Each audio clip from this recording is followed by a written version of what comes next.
ఒక పెళ్ళి అటెండ్ అవ్వటానికి నేను నా భార్య బెంగళూరుకి వచ్చాం. బెంగళూరుకి చాలా సంవత్సరాల తర్వాత వచ్చాను కాబట్టి ఓ 5 రోజులు ఉందామని డిసైడ్ అయ్యాను. నేను నా బావమర్ది ఇంట్లో గెస్ట్గా ఉండబోతున్నాను. అతను ఈ బ్రహ్మాండమైన ప్రెస్టీజ్ జిందాల్ సిటీలో ఒక అపార్ట్మెంట్ కొనుక్కొని ఉంటున్నాడు. 2 సంవత్సరాలుగా రమ్మని ఇన్వైట్ చేస్తుంటే ఫైనల్గా నాకు ఇప్పుడు కుదిరింది. 2 రోజులు పెళ్ళి అటెండ్ అయ్యాక వీకెండ్ రోజు ఎక్కడికైనా వెళ్ళాలని అనుకున్నాం. నా బంధువులు ఇషా ఫౌండేషన్కి వెళదామని ప్రపోజ్ చేస్తే మా కమ్యూనిటీ నుంచి 75 కిలోమీటర్స్ దూరంలో ఉండే ఆదియోగి సెంటర్కి ఇన్నోవా బుక్ చేసుకుని 7 బయలుదేరాం. ఇక్కడికి వెళ్ళాలంటే మేము హెబ్బాళ్ జంక్షన్, బెంగళూరు ఎయిర్పోర్ట్ మీదుగా హైదరాబాద్కి వెళ్ళే హైవేలో ఉండే చిక్బళ్ళాపూర్కి వెళ్ళాలి. బెంగళూరు సిటీ ట్రాఫిక్ అంటేనే పెద్ద భయం. అలాంటిది హైవే దిగి ఈ ఊర్లోకి ఎంటర్ అయ్యాక ఇంకా భయంకరమైన ట్రాఫిక్ని మనం తట్టుకోవాల్సి ఉంటుంది. ఈ చోటు ఒకప్పుడు ఇలా నిర్మానుష్యంగా ఉండేది, కానీ ఆదియోగి సెంటర్ వచ్చాక చాలా మారిపోయిందంట. ఇప్పుడు చాలా షాప్స్ వెలిశాయి.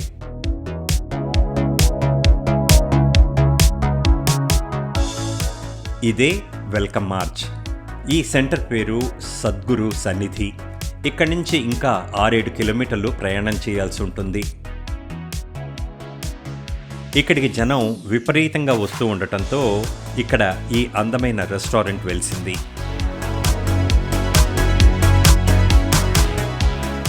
ఇక్కడ పార్కింగ్ టికెట్ ఇష్యూ చేస్తున్న పద్ధతిని చూశాక ట్రాఫిక్ జామ్కి ఇదొక కారణం అని అనిపిస్తోంది.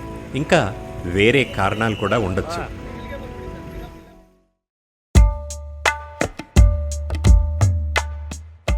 మనం ఇప్పుడు నాగదేవత మందిరం ఫ్రంట్ వ్యూ అండ్ గ్రౌండ్లోకి ఎంటర్ అయ్యే ప్లేస్ని చూస్తున్నాం. ఇటు నుంచి లోపలికి ప్రవేశించి లేజర్ షో చూడొచ్చు. పెద్ద మైదానం, ఆదియోగి విగ్రహం ఉంటుంది. కానీ మేము ఇటువైపు నుంచి లోపలికి ఎంటర్ అయ్యాం. ఇదే ఆదియోగి సెంటర్. వేల మంది జనం, అందరూ ఉత్సాహంగా లేజర్ షో కోసం ఎదురు చూస్తున్నారు. షో చలికాలంలో అయితే సాయంత్రం 7 గంటలకి, వేసవిలో అయితే 7:30కి మొదలు పెడతారు.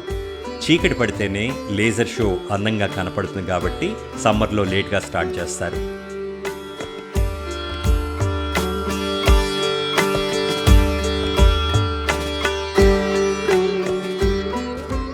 ఆదియోగి విగ్రహానికి సరిగ్గా ఎదురుగా ఈ నాగమందిరం.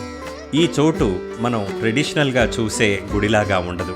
నిజం చెప్పాలంటే ఒక మోడర్న్ ఆర్ట్ గ్యాలరీ లాగా ఉంటుంది. లైట్స్ ఆఫ్ అయ్యాయి అంటే లేజర్ షో మొదలు పెట్టబోతున్నారన్నమాట. ఈ లేజర్ షో అరగంట సేపు ఉంటుంది. 100 కాదు, 200 కాదు, 1000 కూడా కాదు. ఏకంగా 15,000 సంవత్సరాల ముందు, అప్పటికి మతం కూడా పుట్టలేదు, హిమాలయ పర్వతాల్లో ఆదియోగి అంటే మొట్టమొదటి యోగి యోగా అనే విజ్ఞానాన్ని తన 7 శిష్యులకి పంచాడు. ఆ 7 శిష్యులు ఎవరో కాదు, సప్త ఋషులు. ఆదియోగి మనిషి తన పరిమితుల్ని అంటే లిమిటేషన్స్ని అధిగమించటానికి, ఇంకా తన శక్తి సామర్థ్యాలను తెలుసుకోవటానికి 112 మార్గాలను ఉపదేశించాడు. ఈ ఉపదేశాలు వ్యక్తిగత పరివర్తనకి సహాయపడుతుంది. ఒక వ్యక్తి పరివర్తన చెందటం వల్లే ప్రపంచం కూడా పరివర్తన చెందుతుంది. ఆదియోగి ప్రాథమిక సందేశం ఏంటంటే కేవలం ఇదొక్కటే మార్గం మనిషి క్షేమంగా ఉండటానికి, ముక్తిని పొందటానికి. సద్గురు ఆశయం లేదా విజన్ కూడా అదే. ఇన్నర్ ఇంజనీరింగ్ అనే విజ్ఞానం ద్వారా ప్రతి ఒక్కరికి అంతరంగ క్షేమం కలిగించి వారిలో దాగి ఉన్న శక్తిని వారు తెలుసుకునేలా చేయటం. మీకు ఈ విషయం తెలుసా? ఆదియోగి ముఖభాగాన్ని సద్గురే స్వయంగా రూపకల్పన చేశారట. జామెట్రీ ఆఫ్ ఫామ్ అంటే రేఖాగణితం మీద పట్టు ఉన్న సద్గురు ఆదియోగి మొహంలో 3 అంశాలు మనకు కనపడేలా డిజైన్ చేశారు. అవేంటంటే ఎగ్జూబరెన్స్ అంటే శక్తి, స్టిల్నెస్ అంటే నిశ్చలత, మూడోది ఇంటాక్సికేషన్ లేదా మరో మాట ట్రాన్స్గా కూడా పిలవచ్చు.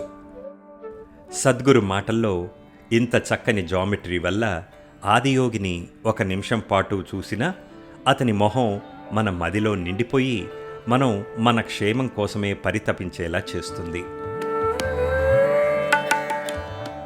ఆదియోగి ఉపదేశించినవి 112 సూత్రాలు కాబట్టి అతని విగ్రహం కూడా 112 అడుగుల ఎత్తు.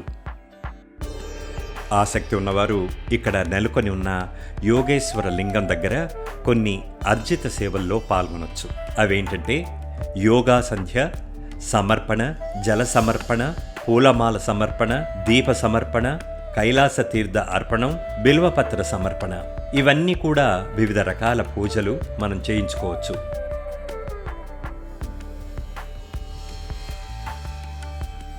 ఈ సెంటర్ పొద్దున్న 6 గంటల నుంచి రాత్రి 9 వరకు తెరిచే ఉంటుంది.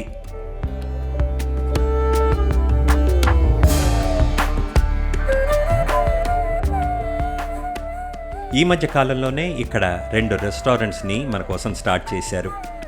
ఇది కాస్త హై ఎండ్ అనిపిస్తుంది. డెకర్ అది రిచ్గా ఉంది. 2 రెస్టారెంట్స్లోనూ జనం చాలా కిక్కిరిస్తున్నారు. టోకన్ తీసుకొని మనం ఫుడ్ తెచ్చుకొని తిని ఇక్కడి నుంచి బయలుదేరటానికి కనీసం 1 గంట ఈజీగా పట్టొచ్చు అనిపిస్తోంది.